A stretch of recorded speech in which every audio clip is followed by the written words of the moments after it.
Salut à tous, on se retrouve aujourd'hui pour parler du Paris Saint-Germain ce vendredi 21 juillet et on commence tout d'abord avec Gianluigi Donnarumma parce que cette nuit a été une nuit très compliquée pour lui et sa femme. Donc il a été victime d'un violent cambriolage au cours duquel il a été ligoté et dépouillé. C'était dans la nuit dernière, la nuit de jeudi à vendredi. Donc sa femme a aussi malheureusement fait les frais et les préjudices financiers sont estimés à plus de 500 000 € qui se sont fait voler en gros. Donc les victimes qui ont été ligotées sont parvenues à se réfugier dans un hôtel de luxe situé non loin de leur domicile vers 3h20 du matin. Donc le personnel de l'établissement a alors alerté la police et pris en charge le couple qui était sous le choc, pour comprendre. Le gardien de but de la sélection italienne âgé de 24 ans et sa compagne ont été conduits à l'hôpital pour recevoir des soins. La BRB a été saisie et les auteurs des faits sont en fuite. De grosses forces aux portiers parisiens dans cette épreuve. Donc voilà, on commence avec cet épisode du jour parce que ça concerne un joueur du Paris Saint-Germain. On envoie beaucoup de force à Donnarumma. Donc aujourd'hui, normalement, il y a un match amical. Il a été convoqué, c'était hier qu'il a su sa convocation avant ce qu'il a pu subir. Donc on pense qu'il ne sera pas présent pour cette rencontre. On peut comprendre, on lui envoie beaucoup de force à lui et à sa femme. Donc dès que j'ai des infos en plus concernant cette affaire, je vous dirai tout ça plus tard. On continue, on va parler du nouveau centre, bien sûr, nouveau centre du Paris Saint-Germain où s'entraîne les joueurs. Il est magnifique, ce centre de Poissy. Et les photos de l'entraînement, c'était les photos de l'entraînement hier, parce qu'aujourd'hui, pas d'entraînement, vu qu'il y a un match amical aujourd'hui à 17h, là, dans quelques minutes. Donc, Luis Enrique avec le joueur Neymar avec Kylian Mbappé. On peut voir Verratti, on peut voir aussi, je pense à gauche, peut-être Kang In Lee, peut-être à gauche de Kylian Mbappé. Voilà, Lucas Hernandez, voilà, j'aime bien vous les montrer, bien sûr, les photos de l'entraînement. Enfin, on va dire là c'était la veille parce qu'aujourd'hui c'est journée de match. Ethan Mbappé qui est présent actuellement à l'entraînement. Il est même convoqué Ethan Mbappé pour le match aujourd'hui. Après ce qu'il va jouer, ça je ne sais pas. Mais il a mis un petit message sur son réseau Instagram. Une immense fierté de pouvoir jouer avec toi grand frère, en parlant de son grand frère Kylian Mbappé. Donc voilà, bien sûr, il est très content. Après les deux, est-ce qu'ils évolueront ensemble longtemps? Ça on ne sait pas parce que tout dépend du sort de Kylian Mbappé parce que pour l'instant c'est toujours pas ce que va faire le joueur, l'international français. Et concernant le match du jour, 17h contre l'équipe du Havre, donc là c'est le champion de la Ligue 1 contre le champion de la Ligue 2 la saison dernière. Donc les 6 nouvelles recrues parisiennes, donc Ugarte, Kang In Lee, Marco Asensio, Milan Skriniar, Lucas Hernandez et Cherendor sont toutes aptes à jouer ce vendredi contre l'équipe du Havre parce qu'on connaît le groupe du PSG pour affronter le Havre en amical. Donc il a appelé tous ces joueurs-là, Luis Enrique. Donc Kylian Mbappé bien présent parce qu'on aurait pu penser qu'il aurait pu être plutôt pas appelé, voilà, peut-être pour le punir par rapport qu'il ne veut pas prendre jeu au club. Non, il est bien dedans. Kylian Mbappé, son frère, Ethan Mbappé est également présent dedans. Vitinha, Renato Sanchez, Verratti, Marquinhos, Navas est dedans, Donnarumma est aussi dedans. Mais comme j'ai dit, avec Donnarumma, il devrait, je pense, même si j'ai pas vu encore l'info, il devrait être forfait pour cette rencontre. Et concernant les absents, parce qu'il y en a qui sont appelés, mais aussi des noms qui ne sont pas là, comme par exemple Nuno Mendes et Kimpembe. Bon, eux, ils sont blessés, donc bien sûr, ils ne sont pas appelés.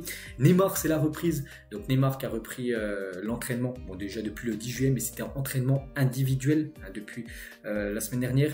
Pas de risque pris, en plus c'est contre l'équipe du Havre, c'est un match amical. Demain il s'envole du côté du Japon, Neymar, donc on va pas prendre de risque de le blesser voilà, pour un match contre le Havre. Donc voilà, lui aussi sera, peut-être il sera au match, mais voilà, il va regarder. Il ne jouera pas bien sûr Neymar. Concernant Paredes, Carlos Soler, qui est arrivé l'été dernier, il n'a pas été appelé.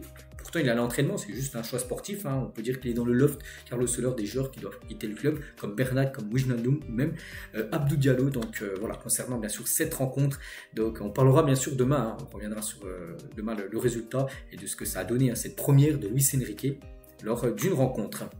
Et lors du dernier live, on peut dire, incroyable le nombre de commentaires coréens sous le live de l'entraînement, c'était hier. La hype autour de Kang In Lee est folle parce que si on regarde les commentaires, on peut voir plein de commentaires. Bon, on ne comprend pas le coréen, mais on peut voir que c'est la langue coréenne.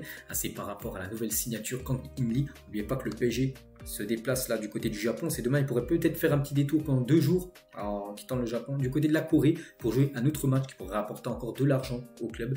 Donc voilà ce qu'elle va dire bien sûr sur cette tournée.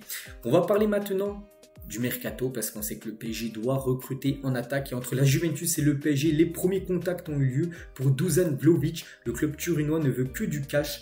Paris propose une formule proche des 62 millions d'euros, une somme très éloignée des attentes de la vieille dame qui demande 90 millions d'euros pour libérer son joueur. Donc voilà, la Juve en veut 90, le PSG en propose 62 pour l'instant d'après Sportzone. Donc le Serbe veut le PSG, donc lui c'est vrai qu'il est plutôt intéressé par cette équipe parisienne. Donc l'attaquant a consulté des spécialistes allemands concernant sa pubalgie parce qu'il a une pubalgie depuis quelques temps. Donc en gros c'est une blessure qui gêne quand même, pubalgie. Donc ceux-ci ont donné leur feu vert désignant la blessure comme appartenant au passé. Toutefois, Paris a des réserves parce que pubalgie c'est quand même une blessure. Voilà, une blessure qui change et surtout c'est une blessure qui revient souvent. Par exemple Verratti avait une blessure comme ça, je crois qu'il avait même été opéré à un moment, Verratti avec une pubalgie. Donc voilà, c'est une blessure, tu as l'impression que tu n'as rien, puis des fois tu joues, puis elle revient direct, puis après tu es absent pendant peut-être un mois, tout ça. Donc attention, il ne faut pas ramener un joueur blessé, surtout qu'au PSG il y en a déjà pas mal des fois qui se blessent souvent. Et comme j'ai dit, par rapport aux 62 millions d'euros que propose le PSG, c'est 50 millions d'euros fixes et 12 millions de bonus. Mais pour l'instant, 62 millions d'euros, c'est pas assez pour l'équipe de la Juventus Turin. Donc voilà, premier contact on va dire établi entre le PSG Vlahovic et la Juventus Turin. Donc si c'est pas possible, bien sûr Vlahovic, il y aura encore des autres options. Donc l'état de santé d'Ozan Vlahovic, comme j'ai dit à sa pubalgie, pose question, lui qui a souffert d'une pubalgie. Les Parisiens suivent de près aussi la situation de l'avancement danois de l'Atalanta Bergame, Rasmus Højlund, un nom que je commence à de plus en plus entendre parler, qui est une option. J'ai pas dit que c'est sûr il allait venir, mais c'est une option du côté de Paris. On parle plus d'Harry Kane, parce qu'Harry Kane ne viendra pas, donc maintenant c'est fini avec Harry Kane. Donc voilà, Vlahovic, Højlund. On parle aussi de Gonzalo Ramos et d'après Abola, parce qu'on peut voir le petit parenthèse là. Donc Abola, en gros, c'est comme le journal L'équipe au Portugal, lui disent que le PSG prépare une offre conséquente pour Gonzalo Ramos, aussi un nom d'un attaquant qui pourrait aussi débarquer du côté de Paris. Après, ils ne viendront pas tous. Lui, Vlahovic et Ramos, ils ne viendront pas tous. Voilà, le PSG peut-être fait plusieurs propositions pour voir ce qui est déjà jouable. Et voilà, le PSG pourrait faire une grosse offre pour Gonzalo Ramos. C'est une petite info concernant cet attaquant. Donc hier, il a joué et il a marqué un doublé avec son équipe du Benfica. Il y avait Benfica contre Al Nassr, un futur adversaire du PSG. Mardi, le PSG joue contre Al Nassr, l'équipe de Ronaldo. Et hier, le Benfica a joué contre Al Nassr, ils ont gagné 4-1, dont un doublé de Gonzalo Ramos, qui est souvent, on peut dire, annoncé du côté de Paris. On va parler de Bernardo Silva. Donc 100 millions d'euros, c'est le prix demandé par Manchester City pour libérer Bernardo Silva. En cas de départ du Portugais, le club de Manchester pourrait se rabattre sur Nicolo Barella, un joueur de l'Inter. Une offre de 120 millions d'euros devrait pousser l'Inter à se séparer de son milieu de terrain. Donc c'est pour ça qu'ils espèrent beaucoup d'argent pour lâcher Silva, 100 millions d'euros pour pouvoir investir cette somme et même rajouter 20 millions pour s'offrir Barella, joueur de l'Inter, pour le remplacer, Bernardo. Donc voilà, le PSG, c'est minimum 100 millions d'euros. Bon, je trouve quand même que ça fait cher, surtout pour le joueur. Enfin, c'est pas qu'il est, enfin, on sait qu'il est très bon, mais il lui reste plus que 2 ans de contrat. Il a quand même un certain âge, quand même, Bernardo Silva. Je pense que 80, ce qui est déjà une somme énorme, je pense que c'est plus sa valeur. Après, si c'est 80 plus 20 millions de bonus, pourquoi pas. Voilà, 100 millions, c'est ce qu'espère City, bien sûr, qu'espère le vendre le plus cher possible. Surtout un concurrent pour remporter la Ligue des Champions, par rapport, bien sûr, au club parisien. Autre son de cloche du côté de Di Marzio. Donc d'après lui, le PSG n'a pas approuvé le prêt avec option d'achat de Renato Sanchez à l'AS Roma. Donc l'AS Roma reste cependant confiant pour récupérer le milieu de terrain qui figure en haut de leur liste à leurs conditions. Donc voilà, ils ont une liste aussi de joueurs à recruter, l'AS Roma, et Renato est le premier dans la liste. Donc pour l'instant, il n'y a pas de négociation. Enfin, le PSG pour l'instant n'a pas validé, on peut dire, le prêt avec option d'achat. Ils attendent une meilleure offre tout simplement par rapport à l'option d'achat sur Renato Sanchez. Eli Wahi, qui est un attaquant aussi qui a été annoncé du côté de Paris, donc ne viendra pas au PSG. Le joueur n'intéresse ni Luis Campos ni Luis Enrique. Donc voilà, Wahi, on peut clôturer le dossier. Ça ne sera pas un attaquant parisien. Luis Enrique s'est entretenu il y a quelques semaines avec Bradley Barcola afin d'évoquer le projet parisien, un discours qui n'a pas laissé insensible le joueur. Lui aussi, on en parle depuis, ça doit faire à peu près 2 semaines, de Barcola, l'attaquant, jeune attaquant lyonnais, qui est ciblé aussi par l'équipe parisienne.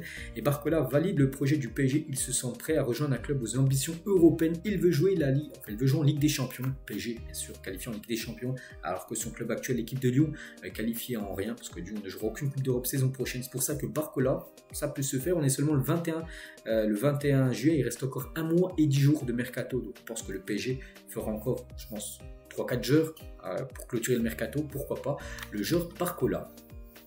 On va parler de Neymar hier. Pour ceux qui ont suivi l'épisode, j'ai dit pas mal de déclarations Neymar, et là où Neymar a annoncé officiellement qu'il souhaitait rester du côté de Paris. Donc la sortie médiatique de Neymar n'a pas suscité de réaction particulière en interne. On le considère qu'il ne pouvait pas dire autre chose et qu'il faudra observer la réaction des supporters. Et toujours avec lui, donc la direction parisienne ne s'est pas empressée de pousser Neymar vers la sortie comme l'été dernier. C'est que là c'était surtout au tout début. Plutôt Neymar, en tout début de mercato, on parle de début juin, là, il y a quasiment 1 mois et demi, c'est qu'il y avait des rumeurs que le PSG voulait vendre Neymar, mais depuis, il y a eu le départ de Messi, et Mbappé aussi qui est quasiment proche de quitter le club. Donc voilà, le PSG ne veut pas perdre ces 3 attaquants lors du même mercato. Messi c'est déjà parti, Mbappé peut partir, ils ne veulent pas perdre en plus Neymar. C'est pour ça que Neymar, lui, maintenant, devrait bien rester du côté de Paris. Là, il n'y a plus aucun souci. Il sera bien parisien saison prochaine. N'oubliez pas qu'il a encore un long contrat jusqu'en 2027, le joueur Neymar. Liverpool pensera Marco Verratti pour remplacer Fabinho en partance vers l'Arabie Saoudite. Donc il y a Liverpool et aussi l'Atlético Madrid intéressé par Verratti. Affaire à suivre. N'oubliez pas que le joueur, il y a quelques jours, ça faisait 11 ans qu'il avait signé du côté du Paris Saint-Germain.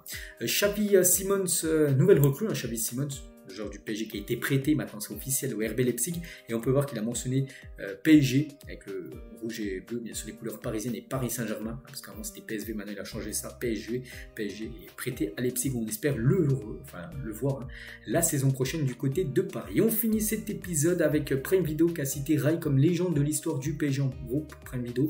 Chaque club de Ligue 1, les 18 clubs, à chaque fois ils ont mis la légende du club, et du côté de Paris ils ont mis Rai. Vous aurez choisi qui comme légende?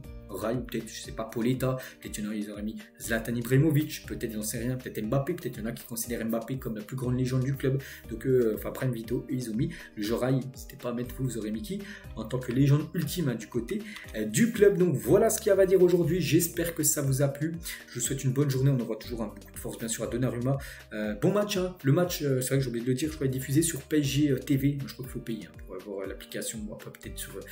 Il y a peut-être moyen de le voir sur internet, mais voilà, on reviendra nous sur le résultat, tout ça bien sûr, de l'équipe demain. Et moi je vous souhaite une bonne journée et à plus tard.